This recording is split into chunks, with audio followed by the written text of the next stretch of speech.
Levítico capítulo 24.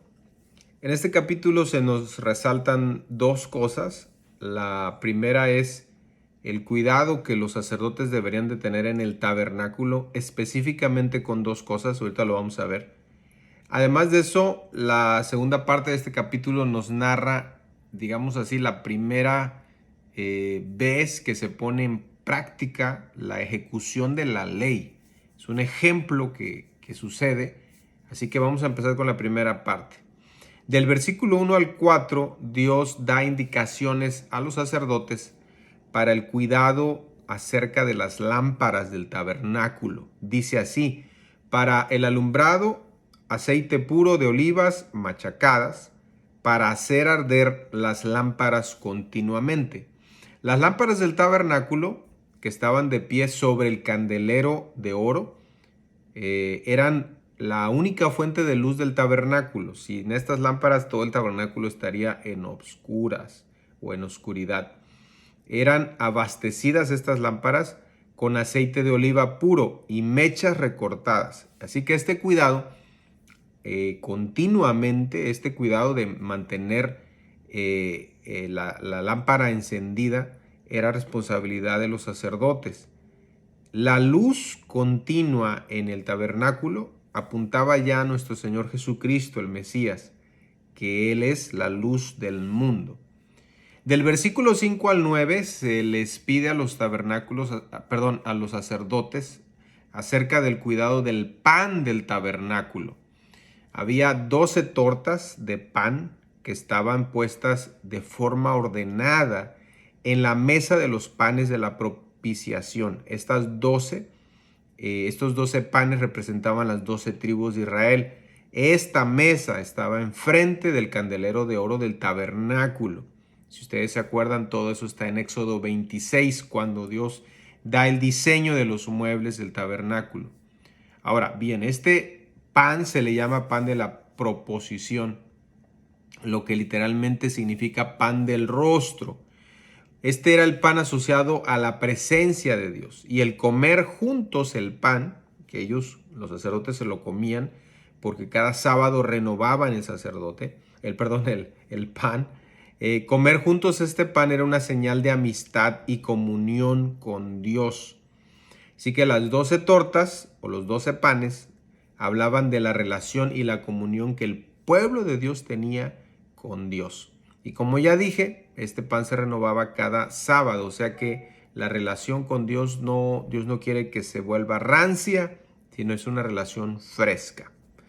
La segunda parte de este capítulo nos habla de la ley puesta en práctica. Es un primer ejemplo que nos da, y es el caso de un egipcio que blasfemó. Su mamá era israelita, su papá era egipcio. Así que de alguna manera él era considerado extranjero porque no era un israelita, un judío puro. Del versículo 10 al 12 no se nos dice el nombre, pero sí se nos dice el crimen. Este hombre, mitad egipcio y mitad hebreo, formaba parte de la multitud mixta. Había de los que salieron de Israel. En Éxodo capítulo 12 se nos menciona que hay una gente que estaba mixta entre hebreos o judíos y egipcios. Y este hombre, su crimen que cometió fue blasfemar, hablar en contra de Dios. Fue hablar, obviamente con palabras, fue la ofensa. Es algo parecido a la idea moderna de abuso verbal, pero esto fue dirigido contra Dios. El mandato contra la blasfemia a Dios fue dado en Éxodo 22. Muy bien, los siguientes versos del 13 al 14 se nos dice el castigo de este blasfemo egipcio. Dice: y lo pusieron en la cárcel hasta que les fue declarada por palabra de Jehová. Es decir, estaban esperando cuál iba a ser el juicio. El asunto no era muy claro porque este hombre era extranjero. Así que las leyes de Israel no se sabía si se iban a aplicar igual, en este caso al extranjero como al israelita. La pregunta era: ¿la ley contra la blasfemia se aplica de la misma manera contra un extranjero que reside entre nosotros? Y la respuesta es sí. Esta ley se aplicaba tanto a los judíos como a los extranjeros. ¿Cuál fue la sentencia? Bueno, que tenía que morir apedreándolo. Esto lo dice el verso 23. Y todos los que le oyeron, pongan atención, todos los que le oyeron blasfemar. Es decir, que para poder ejecutar esta orden de matar a una persona a pedradas, tenía que haber testigos. Y eran los testigos los que participaban. No podía haber un testigo a escondidas.